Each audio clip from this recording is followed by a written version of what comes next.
नमस्कार, स्वागत है आप सभी का वेदांकुल के इस ऑनलाइन लर्निंग प्लेटफॉर्म में।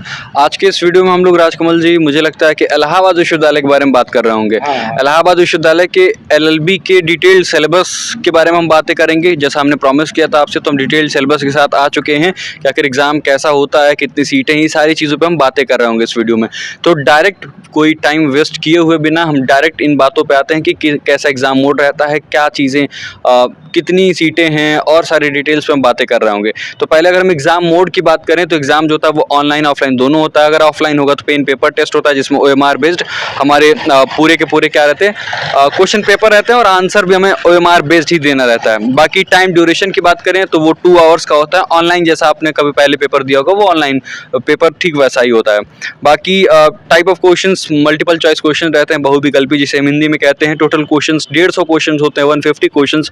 और टोटल मार्क्स कितने होते हैं, एक क्वेश्चन के 2 मार्क्स होते हैं आपके, तो कुल 300 नंबर के होते हैं। अच्छा, एक बात ये इंपॉर्टेंट है कि 2023 में नेगेटिव मार्किंग नहीं थी, लेकिन अब इस बार नेगेटिव मार्किंग होगा नहीं होगा, इस पर अगर कोई भी अपडेट होगा तो हम आपको अलग से एक वीडियो के थ्रू ये अपडेट आप तक पहुंचा देंगे। अब एक बात ये भी है कि पिछली बार एग्जाम कब हुआ था, पिछली बार जो एग्जाम हुआ था वो जून में 2 से 3 जून के आसपास में हुआ था। लेकिन अब की बार अभी कोई डेट फिक्स नहीं है, तो जैसे ही नोटिफिकेशन आएगी हम आप तक अपडेट जरूर पहुंचा देंगे।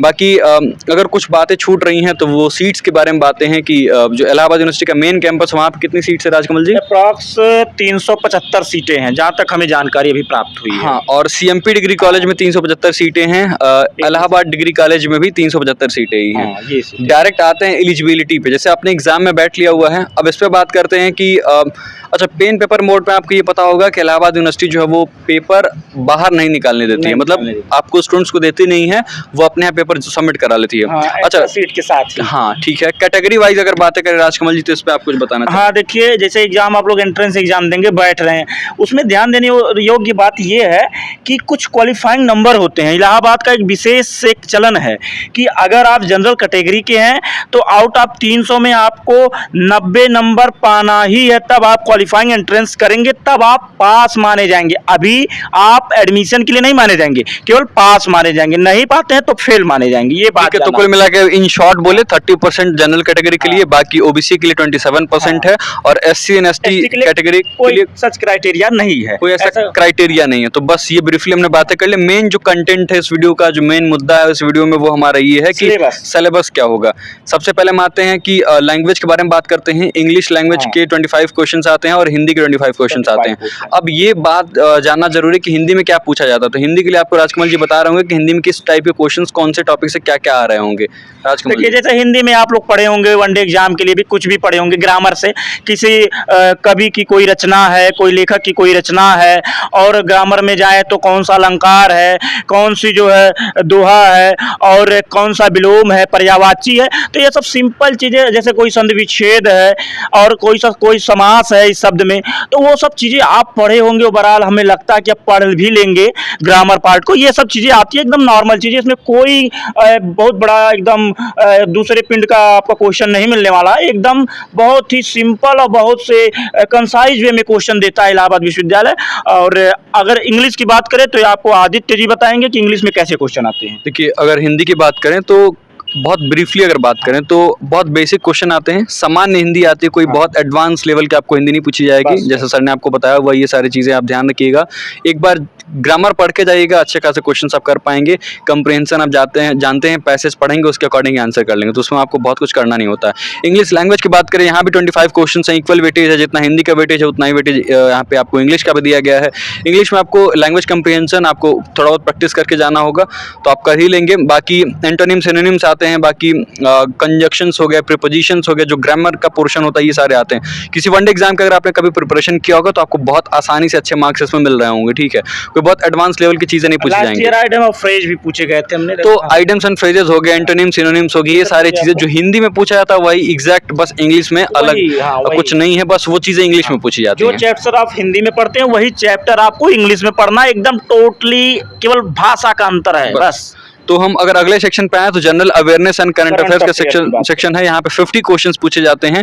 तो इसका कुल 100 मार्क्स का वेटेज है। इसमें आपको जहाँ तक मुझे पता है पॉलिटी का ज्यादा वेटेज रहता ज्यादा है, weightage। कॉन्स्टिट्यूशन से बहुत सारे सवाल पूछे जाते हैं, आर्टिकल 141 किससे रिलेटेड है, फंडामेंटल राइट से क्वेश्चन पूछ लेगा, डीपीएसपी जो है वो कौन से पार्ट में है, कौन से आर्टिकल से लेकर के कौन से आर्टिकल तक, ये सारे क्वेश्चन ऐसे पूछे जाते हैं। हाँ, लास्ट ईयर जैसे आदित्य जी आया था कि सिटीजनशिप कौन से पार्ट में है, फंडामेंटल राइट्स में कौन सा जुडिशियल रिव्यू का पावर है, हमारे कॉन्स्टिट्यूशनल रेमेडी कहाँ पर हैं, ये सब क्वेश्चन बेसिक क्वेश्चन आपको, जैसे आपको पहला सिटीजनशिप से पढ़ लेना है, फंडामेंटल राइट्स से पढ़ लेना है, डीपीएसपी से पढ़ लेना है, प्रेसिडेंट से पढ़ लेना है, प्राइम मिनिस्टर से पढ़ लेना है, इलेक्शन कमीशन से पढ़ लेना है, और यूपीएससी मतलब यूनियन पब्लिक सर्विस कमीशन से पढ़ लेना है। कौन से आर्टिकल में, तो आर्टिकल्स ध्यान से देख लीजिएगा, ये सब थोड़ा चीजें। थोड़ा अब हम पढ़ते हैं पिछली बार आया था शायद कैग के बारे में आया था, अटॉर्नी जनरल के बारे में आ जाता है, एडवोकेट जनरल के बारे में आ जाता है, तो ये सब चीज़ें आप दोबारा पॉलिटी में पढ़ें क्योंकि यहाँ से क्वेश्चन ज़्यादा उठ के आते हैं।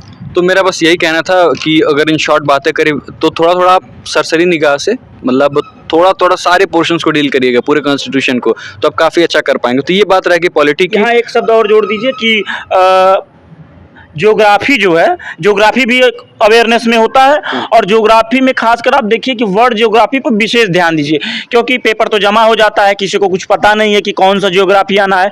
तो जहाँ तक मैंने एग्जाम दिया है, ग्रेजुएशन का भी दिया था, एलएलबी का भी एंट्रेंस दिया था, तो वर्ड ज्योग्राफी से उसका पसंदीदा विषय है कि वहाँ से वो क्वेश्चन पूछ ही लेता है और अधिकतम मात्रा में पूछता है। हिस्ट्री की बात की जाए तो मॉडर्न हिस्ट्री को थोड़ा फोकस करिएगा, बाकी एंशिएंट से भी कुछ सवाल रहते हैं। जैसे मॉडर्न हिस्ट्री में हम लोग देखते हैं कॉन्स्टिट्यूशनल डेवलपमेंट की बात करते हैं कि पहला संविधान सभा कब बैठा, ड्राफ्टिंग कमेटी क्या थी, मेंबर कितने थे, हेड कौन था ड्राफ्टिंग कमेटी का, और स्टेट कमीशन उसके हेड कौन थे, ये सब चीज़ें पूछ लेते हैं। तो ये क्वेश्चन पूछे जाते हैं, जैसे संविधान सभा में कौन सी कमेटी थी, कौन उसके चेयरमैन थे, ये सारी चीज़ें आपसे पूछी जाती हैं। तो आप जो मॉडर्न इंडिया का हिस्ट्री है कि लखनऊ पैक्ट कब हुआ, पूना पैक्ट कब हुआ, ये सारी चीज़ें पर थोड़ा फोकस करिएगा। बाकी एंशिएंट भी निगाहों से, सरसरी निगाहों से सही देख लीजिएगा, लेकिन जरूर छोड़ना नहीं। कांग्रेस का गठन कब हुआ, उसकी बैठक कब कब कहाँ कहाँ हुई, कौन सी मांगे उठाई गई, किस जो हमारे स्वतंत्रता सेनानी है किस अधिवेशन में कौन सी मांगे उठा लिया,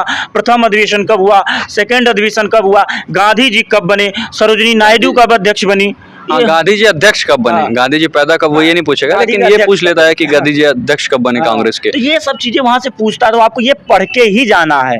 तो ये रही, हमने जनरल अवेयरनेस में बातें कर ली। जनरल अवेयरनेस में करंट अफेयर्स भी आपको देख के जाना होगा। 10 से 15 क्वेश्चंस करंट अफेयर्स के भी आते हैं, तो बहुत ध्यान से देख लीजिएगा। हम किसी को रिकमेंड नहीं कर रहे हैं, जो आपको ठीक लगे, जहाँ से भी लगता है कि आप करंट अफेयर अच्छे से कवर कर सकते हैं पिछले 6 महीने से साल भर का, तो वहाँ से आप अच्छे से देख के जाइएगा, ठीक है।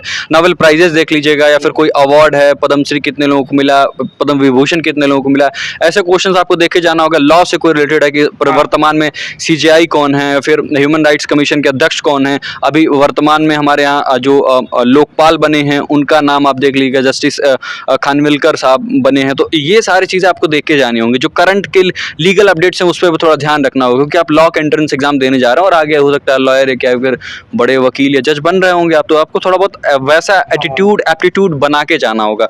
बाकी लास्ट सेक्शन बचता है reasoning, mental ability and legal aptitude का।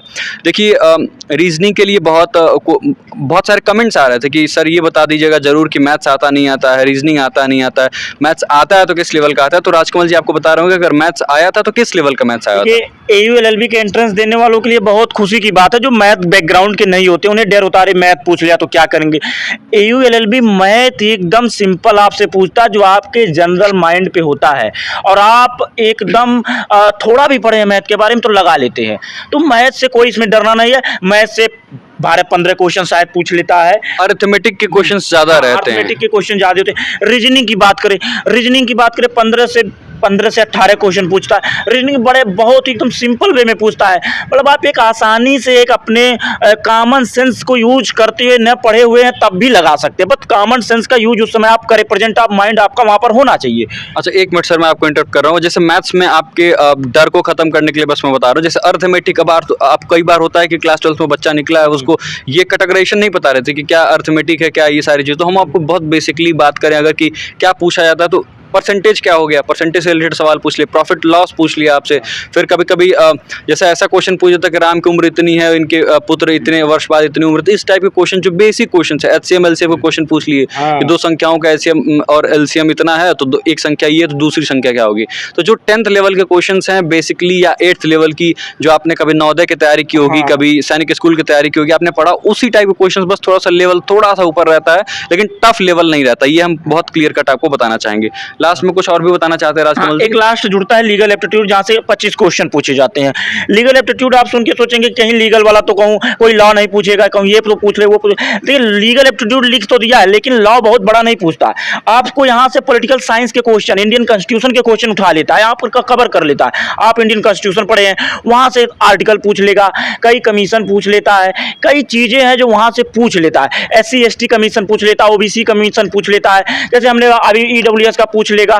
तो अलग अलग कमीशन है, अलग अलग आर्टिकल है, और ज़्यादातर आप fundamental rights, DPSP, citizenship, president, ये सब एकदम तैयार होके चलिए। यहाँ से क्वेश्चन आते ही आते हैं, अटॉर्नी जनरल, कैग के बारे में। और सॉरी टू इंटरप्ट, मुझे जहाँ तक याद है अमेंडमेंट से बहुत क्वेश्चन पूछ लेता है। अमेंडमेंट, GST कब आया, फिर EWS के लिए जो अमेंडमेंट किया गया था वो क्या था, तो ये सारे क्वेश्चन आपसे पूछे जाते हैं और आपको ध्यान रखना होगा इसके बारे में भी। हाँ। अब जैसे होता है कि कई अमेंडमेंट है, जैसे हमने वो पूछ लिया कि भैया 42वां संविधान संशोधन किस सन में हुआ, ये पूछ लेगा। और किस नाम से उसको जानते हैं? और किस नाम से जानते हैं? 44वां संविधान संशोधन किस सन में हुआ, उस समय प्रधानमंत्री कौन थे, किसकी सरकार थी, ये सब कुछ पूछ लेता है। तो आपको यहाँ से भी क्वेश्चन पढ़ने हैं। तो लीगल एप्टीट्यूड से डरना नहीं है, ये इंडियन कॉन्स्टिट्यूशन का सेक्शन ज्यादा पूछता है, ये बात याद रखिएगा। प्रिंसिपल पूछ लेते हैं लीगल एप्टीट्यूड में, जैसे प्रॉब्लम बेस्ड क्वेश्चन, ए ने बी की हत्या की ऐसे करके, और बी हत्या करके वहां से भाग गया, तो उसे कौन सी भारतीय दंड संहिता के अंतर्गत दायित्व ठहराया जाएगा। ये बहुत बेसिक सवाल है, क्वेश्चन है, जो आप सुनते हाँ। तो एक आप IPC का ओवरव्यू ले लेंगे थोड़ा तो ठीक रहेगा बस। तो बस यही था। लास्ट में अगर हम कुछ और भी बातें करें तो आप यूएनओ के बारे में पढ़ सकते हैं, जो इंपॉर्टेंट इंटरनेशनल ऑर्गेनाइजेशंस हैं, सार्क क्या है, फिर कब एस्टेब्लिशमेंट हुआ, इंटरनेशनल क्रिमिनल कोर्ट के बारे में पढ़िए, ICJ के बारे में पढ़ लीजिए, हेडक्वार्टर कहाँ पे है, कब एस्टेब्लिशमेंट हुआ, ये सारी चीजें आपको पढ़ना आते हैं। तो मुझे लगता है कि आपको एक आइडिया मिल गया होगा कैसे पढ़ाई करनी है, डरना नहीं है। और भी कोई अगर डाउट हो तो आप कमेंट करिएगा, हम ये प्रयास करेंगे कि आपके सारे डाउट्स को रिजॉल्व कर पाएं। This was all about in this video. Telegram groups को हमारे ज्वाइन कर लीजिए, हम सारे अपडेट वहाँ पे पहुँचाते रहते हैं, और अगर चैनल को चाहते हैं तो सब्सक्राइब कर लीजिए। और भी मुझे नहीं लगता कोई अपडेट छूट रहा होगा। बाकी कुछ भी डाउट हो कमेंट करिए। मिलते हैं किसी और वीडियो में, तब तक के लिए खुश रहिए, पढ़ते रहिए, अपना बहुत ख्याल रखिए। बहुत बहुत धन्यवाद।